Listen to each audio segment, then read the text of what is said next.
Alright, man, that's your boy LE Swag 215 holding it down for the Swag 100 podcast. You already know how we carrying it. We the #1 resource for industry knowledge, rebranding hip hop culture. I got my man Uptown Whizz, and we got this artist Bookworm in the building, man. You know, they representing Kriminal Mindz with a K at the front and a Z in the back, man. You know what I'm saying? Y'all know how we carrying it, man. Yes, so I want, first and foremost, before we start the interview, I definitely want to thank you for coming up here, Whizz. You know, I know you don't come out that often, you know what I'm saying? Yeah. And it's a pleasure to have Bookworm up here on our platform, man. Yes. Alright, so let's get into it, man. Bookworm, I'm hearing you shaking and baking, making some moves through our city, man, you know, doing your little music thing. So let me ask you this. You know, where did it all begin for you? You know what I'm saying? Was your mom and dad listening to music and, you know, at a young age and to court your attention, did somebody give you a CD or, you know what I'm saying? How did it happen? What inspired you to be like, I'm going to jump into this music? Actually, the inspiration came from Lil Wayne, but I started off in a drill team, my grandma's drill team, Conestoga Angels. Following after that, learning from my uncle. My uncle used to make beats on the PlayStation. So watching him make beats on the PlayStation, you know, got me into wanting to create music and stuff like that. And then later on, probably in 8th grade, that's when I started writing music, being influenced by Lil Wayne and stuff like that. Okay, that's what's up, man. I know when I was coming up, man, you know, we used to battle Conestoga. I was part of the richest and young Raleigh Raiders drill team. You know, one of the greatest drum lines alive, man. You know what I'm saying? But yeah, a lot of people do get started from, you know, local, you know, music entities like drill teams and arts and, you know, performing arts type of camps and stuff like that, man. So that's good. So you said that Lil Wayne inspired you. You know what I'm saying? So what era was that? Was that the I Can't Feel My Face era, or was it the Carters, or was it before that? It was like Father Like Son. Father Like Son. It was that era. So after that, I started getting into the writing and things like that. Years passed. I went to college, came home from college, and that's when I really got into the grind, because my dad used to rap back in the day. So when my dad found out I wanted to rap, he kind of forced me to do so. So I didn't take it as force or anything like that. I took it as training, practice, and now I'm ready to push it out. All right, definitely. So, you know, you get the Lil Wayne thing. You know, about what age did you decide, like, I'm really going to take this serious? 8th grade, I knew I was going to take it serious. I knew I wanted to be where I want to be by 25, 26. I turned 25 this month, and I'm exactly where I want to be. Okay, definitely. So you got a couple visuals out right now. You want to explain about Cash Out and the rest of them that's out right now? Because I know Cash Out was the one that you promoting, you pushing right now. You know, the song, the visual. So talk about your visuals. Yeah, Cashed Out. We actually filmed that in Seattle, Washington. It's a part of a piece of short film that we're doing. So we have another video dropping actually today, February 1st. It's called Loose Leaf. That's actually attached to that video.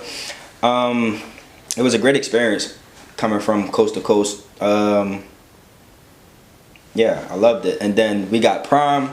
Prom just dropped a couple days ago. It's out now. It's a beautiful song. I was in my feelings a little bit when I was writing it, but it's a nice one. All right, so you got 4 visuals out right now.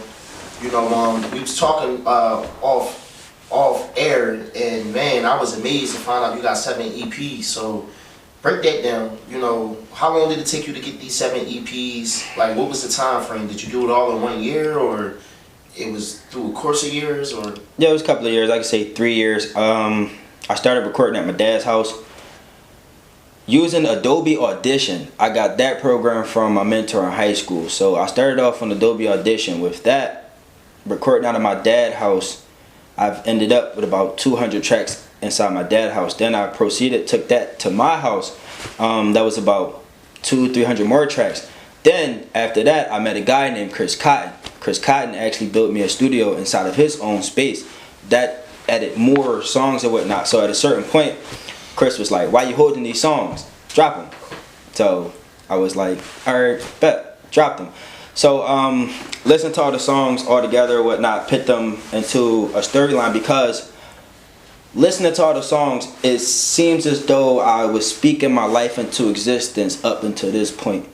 And putting all that content together and stuff like that. Alright, so saying that it was a storyline, the last EP you dropped was called Reevaluate. So I'm looking at the titles to some of these. So Reevaluate, were you reevaluating yourself personally, or was you reevaluating your music, like recreating your musical journey, or what do you mean by the title Reevaluate? Reevaluate, that's just reevaluating myself, my energy, my soul, the music, life, period. Just, you know, getting into adulthood and realizing the things that come with life and some of the things that's not taught and things that I've had to learn on my own. I had to sit, reevaluate myself, and see who I am. All right, definitely. And then the most current EP is Short Notice. What's the Short Notice? Short Notice is because I dropped it out of nowhere, because it was a weekend. The weekend we were shooting Prime, it had inspired me to, you know, put out. I was just really hyped. It was a good weekend. It inspired me to put out more tracks. So the same night we filmed the Prime video is when I dropped those 7 songs to Short Notice. But those songs on Short Notice are, I can say, my most recent songs and my most recent sound. Okay. So obviously you've been doing this for a long time by yourself. You had some mentors, you had some help later on down the line. You know, where did the I Need Management come into part? You know, how you meet in Uptown Whizz and getting a part of Kriminal Mindz, you know, so break that down for me. Alright, so from your perspective. From my perspective, yes, it all happened through Chris Cotton. That's key right there.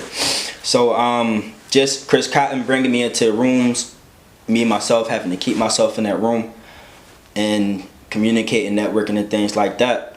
So Chris Cotton had linked me up with 2 guys. One of them was Sandman Cannon.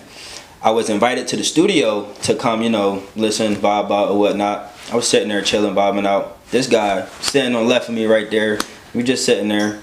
He started talking to me and stuff like that. Then we started vibing out and everything. So then after that, you know, he was talking to me, talking business management deals and stuff like that. But at the beginning, you know, I wasn't too sure about the business side. I didn't have any information about it or anything like that. So then as time proceeded, it's been like a year. Like, I think it's been like a year. A year has passed, and Chris passed, and you know, getting deeper and deeper into this industry and meeting different people and seeing who's true and who's not, which led me to hitting him up like, let's work.